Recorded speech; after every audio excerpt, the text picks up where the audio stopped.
The Thomas Code, Chapter 1. The Enigma Gospel. It is not just the sayings themselves that shock and surprise, but also the bizarre juxtaposition of apparently contrasting ideas side by side. This is the key point. If the author of Thomas is aiming at coherence, he has failed. It is unlikely, however, that he is attempting to be coherent. Rather, his gospel is aiming at enigma. And this is why it announces itself as an enigma from the beginning, and why it orders sayings in this apparently incomprehensible way. Mark Goodacre, Thomas, and the Gospels. The Gospel of Thomas is the world's most enigmatic manuscript. To qualify as truly enigmatic, a manuscript should be old, having been secreted in some hidden place where it has lain for centuries. It should be puzzling to the point of indecipherability, and when finally deciphered, it must contain a secret with profound significance. It must contain a significance. Such enigmas are common in fiction, and all but impossibly rare in reality. Yet all of these are true of the Gospel of Thomas. Most scholars doubt that the enigma that is Thomas has a solution. The Gospel has occupied the time of numerous researchers over the years, and although progress has been made, the central mystery is unresolved. This breeds a certain skepticism, or even cynicism. Many think that the Gospel is essentially a random collection of sayings, some of which may be early, but others much later. Others would agree with Mark Goodacre in his book Thomas in the Gospels that the Gospel has no meaning, but is mysterious for the sake of being mysterious. In this view, Thomas is an ancient con trick to lure in the foolish with fake promises of secret knowledge. It is unsurprising that such a view is attractive to conventional Christians and scholars who fervently wish that the Gospel of Thomas could be buried in the sands again. This book proposes that the doubters are wrong. The Gospel of Thomas is not random. It is not enigmatic for the sake of enigma, but rather it uses enigma to hide and protect its secrets from those considered unworthy. It offers us a series of riddles that we must solve to progress to a deeper understanding. Thomas is clever, very clever. And the biggest surprise of all is that the organizing principle is mathematical. The mathematical secrets of Thomas do not require a computer to analyze them.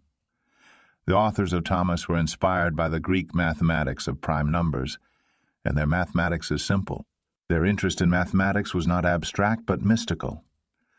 The numbers represented sacred truths. The authors saw relationships between the primes as more fundamental than the physical world, as expressing a revelation that the ultimate God had hidden for men and women to find. Mostly this mathematical symbolism has been lost, but fragments still survive. The concept of the Holy Trinity is a remnant of this mystical mathematics. The discovery of a lost gospel. The first modern glimpse of Thomas came at the end of the Victorian era. Two Oxford archaeologists, Bernard Grenfell and Arthur Hunt, were excavating the remains of the Egyptian provincial town of Oxyrhynchus when they discovered an ancient rubbish heap containing a huge number of fragmentary papyrus manuscripts. The dry climate in Oxyrhynchus had excluded water and enabled the preservation of the manuscripts for almost 2,000 years. The condition of the manuscripts was poor. They had, after all, been thrown away at the end of their useful life, and had then spent 2 millennia in a rubbish heap. What was recovered was an enormous number of fragments, so many that most have still not been studied in detail. This rich haul gave a unique window into the ancient Roman world. Much of what was found was utilitarian, business records and the like. Yet there were also a large number of classical and pagan texts. The great hope of the time was to find evidence for early Christianity. The dating of the rubbish heap was just right. The early centuries add when Christianity was expanding rapidly throughout the Roman Empire, and might have even reached an outpost like Oxyrhynchus. Could the heap contain fragments of the Gospels that were earlier than anything then known?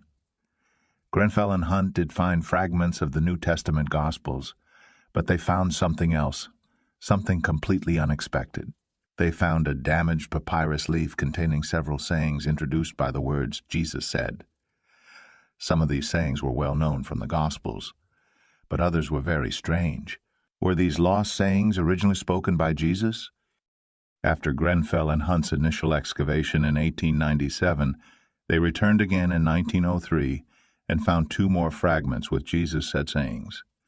One of these fragments contained the beginning of the Gospel, which recorded that the sayings were spoken by the living Jesus and written by the living Jesus and written down by Thomas. It seemed that the mysterious sayings came from the long-lost Gospel of Thomas, a work mentioned several times in the writings of the Church Fathers, but which had disappeared without a trace. The fragments were among the earliest surviving physical evidence for Christianity, with the oldest dated to around 200 and other 2 before 250 AD, but no more were found. And with only a handful of sayings, the papyrus fragments were little more than an intriguing curiosity. All that was to change in 1945. Just as the most destructive war in the history of the world was coming to an end, another remarkable find was made from the dry Egyptian sands. The discoveries this time were not made by Oxford archaeologists, but rather by an Arab peasant farmer named Muhammad Ali al-Salman and his brothers. When asked years later about his discovery, Muhammad Ali told a dramatic tale of a blood feud. Their father had recently been murdered, and they were sworn to revenge his death. It was at around this time that the brothers went to Jabal al-Tarif, a mountain with a large number of caves, to dig for fertilizer for their crops. Digging in the soft soil, they found a buried earthen jar about 1 meter high. At first, they were fearful that it might contain a jinni, yet plucking up their courage, they broke it open. Inside were 12 ancient codices, books bound in leather and written in an old, unreadable language. They took the books home and left them in a pile on the floor. As well as the bound books, there were some loose leaves from a 13th codex, some of which their mother used as kindling for the fire. About a month after the discovery, they came across their father's assassin, who was sleeping by the roadside. They took a brutal revenge, hacking off his limbs before killing him and eating his heart. Fearing that they would be interrogated by the police for the murder they had committed, they sent some of the books to a local Christian priest for safekeeping. There they were seen by a local history teacher, who recognized the volumes as being potentially valuable. A book was sent to a dealer in Cairo for his opinion, and they all eventually found their way onto the black market. The books were so sensational that they attracted the attention of the Egyptian authorities, who managed to buy or seize most of them for the Coptic Museum in Cairo. Recently, this account has been questioned. The dramatic nature of the story suggests that it has been considerably embellished. A cynic would say that the brothers knew exactly what they were doing, searching illegally for buried antiquities to sell to wealthy Western collectors. There is a long history of looting treasures from the Egyptian sands, and the idea that the brothers would have been unaware of the value of a number of books contained in an ancient jar is questionable, to say the least. Some of the more incredible features of the story, such as eating the heart of the murdered man, are indicative of macho fiction rather than remembered fact. It has, in fact, all the signs of a tall story made up to impress questioning Westerners. What is not in doubt is the importance of the Nag Hammadi discovery. The 13 codices have been securely dated to the late 4th century from documents found in the bindings. They are written in Coptic, a version of ancient Egyptian which used the Greek alphabet rather than hieroglyphics. Egypt, before the Islamic conquest, was a hotbed of Christianity and the center of the monastic movement. Coptic was the language of these Egyptian Christians. The surviving Christian community in Egypt are called Copts to this day. The codices were found just a few miles from the monastery of St. Pachomius, and the scholar Frederick Weissy has suggested that the codices originated from the library at this monastery. The date of the codices is consistent with an order made in 367 AD by Athanasius, Archbishop of Alexandria, to purge monastic libraries of heretical works. When the monks were ordered to remove the forbidden books from their library, Perhaps they chose to hide them rather than destroy them. Presumably, they hoped to retrieve the books when the political winds changed, but this never happened. The Nag Hammadi codices contained 52 separate works, almost all of which could be characterized as Gnostic. The Gnostics were well known from the writings of the Church Fathers. In particular, Irenaeus, Bishop of Lyons, wrote extensively against the Gnostics in his book Against Heresies, which was produced around 180 AD. The word gnosis meant knowledge.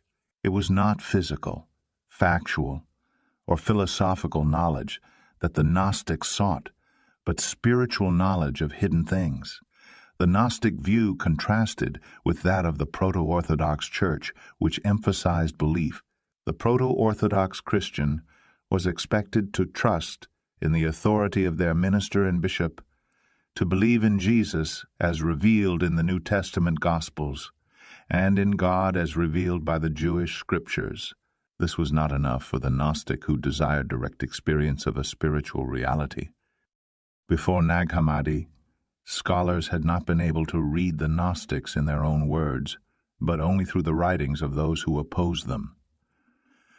The fact that the young church had been infected with a large number of heretical sects was one of the secrets that the clergy liked to keep from their flock. Many a young man studying for the priesthood must have been shocked and titillated by the stories in Irenaeus and other early sources, hinting as they did at bizarre sexual practices. So extreme were the stories told about the beliefs of the Gnostics that the more sober considered them to be exaggerations made up to blacken the Gnostics by their opponents. In terms of behavior, the Nag Hammadi Gospels revealed the Gnostics as typically being strongly ascetic, as rejecting the things of this world, including sexuality. However, Irenaeus had not exaggerated their beliefs at all. Reading their own words made these beliefs seem even more extreme and weird. A great deal has been written about the Gnostics, but it has to be said that the general reader today will find the majority of the 52 works found at Nag Hammadi disappointing. The literary quality is mostly poor. They are obsessed with hierarchies of angels and involve explanations on how the universe came to be, arising as it did from the fall of wisdom, from the pleroma, the totality of the Godhead.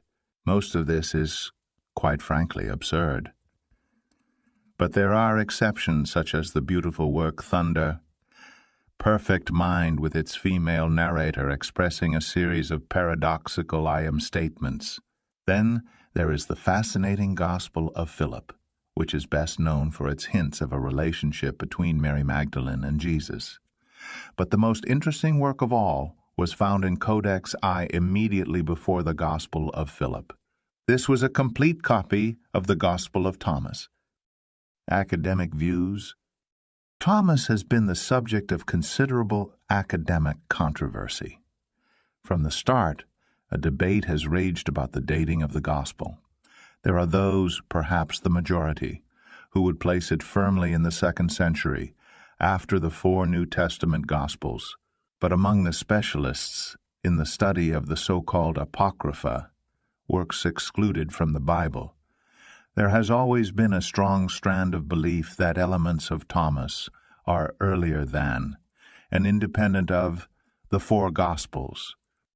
The fact that Thomas was found in a collection of Gnostic texts originally led scholars to believe that it also was Gnostic and relatively late.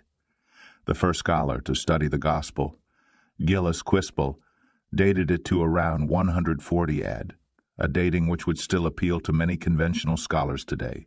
It was Grenfell and Hunt who first argued that the Gospel could not be later than around 140 AD, to allow time for it to be copied in sufficient volume to reach a backwater like Oxyrhynchus. So it is perhaps no coincidence that many scholars date the Gospel to around 140 AD as the latest date consistent with the papyrus fragments.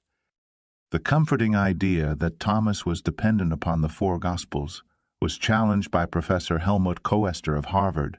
Although he agreed with the date of 140 AD for the final compilation of Thomas, he argued that many of the individual sayings were much earlier, going back to 50 to 100 AD, with some preserving versions of parables earlier than those in the New Testament Gospels.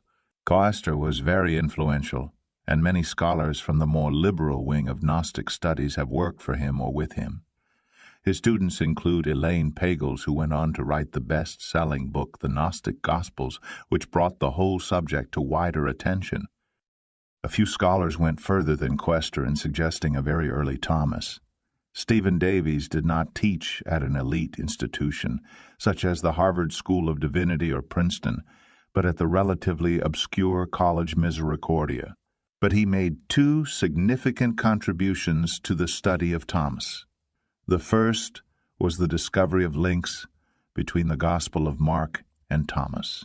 Most spectacularly, he showed how a section of the Gospel of Mark must be dependent upon a Thomas saying, and this the very saying Thomas 22 quoted above, that appears to be so weird to conventional Christians. This was the first hard evidence that a saying in Thomas was not just earlier than Mark, the first of the New Testament Gospels to be written, but was used by the author of Mark as a source. His second contribution was an influential book, The Gospel of Thomas and Christian Wisdom. This book disputed the conventional belief that Thomas was Gnostic, suggesting that it was closer to the Jewish wisdom tradition. Davies assigned a date of 50 to 70 AD for Thomas. Another former student of Coaster who argued for an early date for Thomas was Stephen Patterson. His book, The Gospel of Thomas and Jesus, which was published in 1993, defended Thomas against the established view that it was dependent upon the other Gospels. He showed that where there was an overlap, the version of a saying in Thomas preserved an independent or even earlier version of the saying. Compared to the Gospels, the few cases in which Thomas did appear to copy the New Testament Gospels could be explained by copyists harmonizing texts by reverting to the familiar Gospel version. He suggested that the Gospel was compiled at the same time as the New Testament Gospels were being written, at around 70 to 80 AD. At the other end of the dating spectrum was Nicholas Perrin, who believed that Thomas was written in Syriac and was dependent upon Tatian's harmony of the four Gospels. The Diatessaron, which would date the Gospel to no earlier than the 170s AD. Such a late dating has not commanded much support, not the least because it conflicts with the physical evidence of the papyrus fragments. More influential was another scholar, April DeConnick, who wrote two back-to-back books about Thomas. She offered the theory of a gospel that had arisen through waves of accretions. Under this theory, parts of Thomas, the so-called kernel sayings, are very early and may go back to original apocalyptic sayings from Jesus. However, this original gospel was substantially added to over a period of about a century. These accretions reflected the Gnostic worldview of those making the additions. Scholars had long noticed a special relationship between the Gospel of John and the Gospel of Thomas. Conventional scholars explain this by Thomas copying John, however. In her best-selling book Beyond Belief, Elaine Pagels, following the theories of Gregory Riley, challenged this view. She proposed that not only was the author of the Gospel of John aware of Thomas, but also that the Gospel of John was in fact written against the Christians who used the Gospel of Thomas. More recently, there has been pushback for the idea that Thomas is independent of the four Gospels. Leading the attack are two heavyweight British scholars, Simon Gathercole from Cambridge University and Mark Goodacre from Duke University. They independently wrote two books, working along similar lines and coming to similar conclusions. They argue that many sayings in Thomas are too close to the synoptic versions for this to be chance, and that Thomas was compiled as a Gnostic gospel, which borrowed from the New Testament Gospels. Goodacre takes us full circle in dating Thomas to around 140 AD. Beyond the dating of the Gospel is another central question. What does it all mean? It has been over 70 years since a full copy of the Gospel was discovered, and in that time it has been subject to intense academic research, and yet it has remained an enigma. The academic study has deepened rather than resolved the mystery. There are some things that everyone agrees on. It is clearly a spiritual gospel that shows Gnostic tendencies, although not the developed form of Gnosticism found in the other Nag Hammadi texts. The gospel promises hidden knowledge and delights in paradox and contradiction.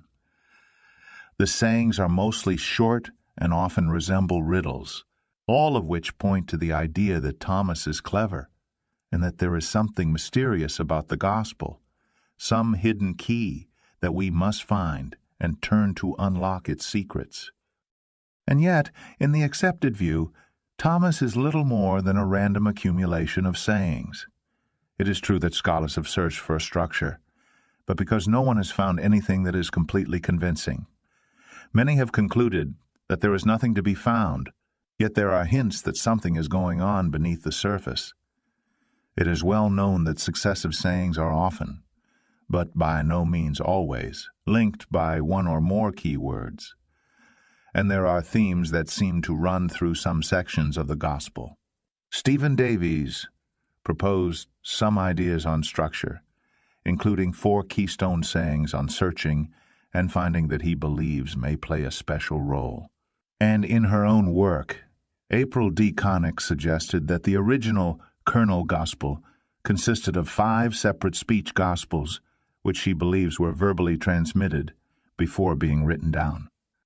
Yet, in a 2009 interview, Stephen Davies gives a gloomy conclusion. After discussing a few links between sayings at the beginning and end of the Gospel, which he believes are genuine, he adds, "Since nobody has ever liked my attempt to find organization in the other sayings, and I don't like anybody else's attempt or even my own, I think the other sayings are just a list, not mathematically random, but conceptually so." The idea that Thomas is not mathematically random is fascinating, but he does not elaborate on what he means by this.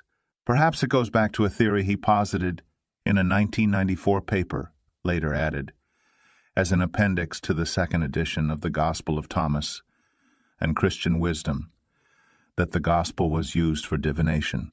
It was this paper that gave me the initial idea that sparked the current book, the Thomas Code. This book will show that the organization of the Gospel is far from random. It is, in fact, exquisitely structured around a mathematical formula that I've called the Thomas Code. This key was lost at a very early stage. Without knowledge of the organizing principle, people found the Gospel unordered and strange. In fact, the secret to understanding Thomas was hiding in plain sight. Typically, the Gospel itself tells us just this: know what is in front of you, and that which is hidden from you will be revealed to you. The truth is staring us in the face. The Gospel tells us about its own structure, and that structure is mathematical. Several sayings allude to and specify this structure. In retrospect, the clues are obvious. The simple fact that Thomas is a carefully demarcated collection of sayings, with all those Jesus said statements rather than a narrative gospel, lends itself to a mathematical organizing principle. And there are a lot of numbers in Thomas, ranging from the 5 trees in paradise to the strange expression, single one for someone in the kingdom of heaven. Then there is the way in which the numbers tend to be found in the most mystifying of sayings, and the very name, the Gospel of Thomas, meaning the Gospel of the Twin, will turn out to be a clue to the formula. This book offers an abundance of evidence for the Thomas Code. It has been arranged into 2 main parts, separated by an interlude. Part 1 goes through the sayings which specify and allude to the structure. The interlude covers the miracles of the loaves and fishes. Part 2 shows how the structure is reflected in the Gospel. At the end of the book is a complete version of the original Gospel, ordered according to the principle of the Thomas Code. The key test of any theory is what insights it brings beyond the things it sets out to explain. The 2 miracles of the loaves and fishes, in which Jesus feeds 5,000 and 4,000, have long been suspected of hiding some mathematical secret. In these miracles, numbers are very prominent and specific. The Thomas Code was developed to explain Thomas, so it was a complete surprise to find that it also explained the miracles of the loaves and fishes. The inventor of the Thomas Code must also have written the source that lay behind the account of the miracles in the first gospel, that of Mark. The feeding of the multitudes by loaves and fishes was a mathematical conundrum which has been misunderstood and turned into a literal miracle. The link with the miracle of the loaves and fishes is a key piece of evidence for Thomas being earlier than even the earliest of the New Testament Gospels. This is supported by one of the most important sayings specifying the Thomas Code, which was used as a source by both Matthew and Luke. This means that Thomas must be older than either of these Gospels. Moreover, because the Thomas Code is used to structure the Gospel, this conclusion applies not just to individual sayings, but to the Gospel as a whole. This has profound implications for our view of early Christianity. The Gospel of Thomas reveals a Jesus movement that will seem very strange to anyone brought up on the four Gospels. Yet the evidence shows that it is the original. One of the delights of writing this book has been finding the many clues and features that have been hidden in the Gospel of Thomas. The Gospel wants to be read. At the same time, those who assembled the Gospel did not want to make things easy for us. The meaning has been deliberately obscured. They wanted us to work hard, to be worthy of the revelations that the Gospel would provide. Yet they were also kind, for they did not set us an impossible task. They placed numerous clues within the Gospel. After almost 2,000 years, we can discover these clues and begin the task of decoding the Gospel's meaning. I invite the reader to accompany me on this task.